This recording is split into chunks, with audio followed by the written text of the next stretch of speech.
Hub, alam nyo na yon.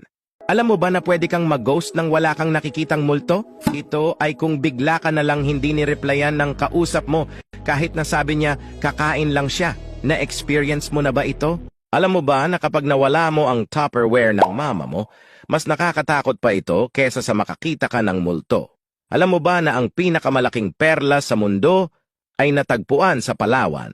Alam mo ba na merong 7,641 na isla sa Pilipinas? At 2,000 lang dito ang tinitirhan ng mga tao.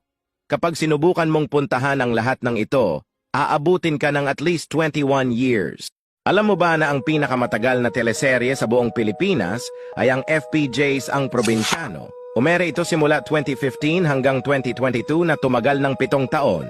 Alam mo ba na tuwing bagong taon tumatalon ang mga Pilipino? Sila ay umaasa pa rin na baka sakaling tumangkad sa paparating na taon. Meron ba sa inyong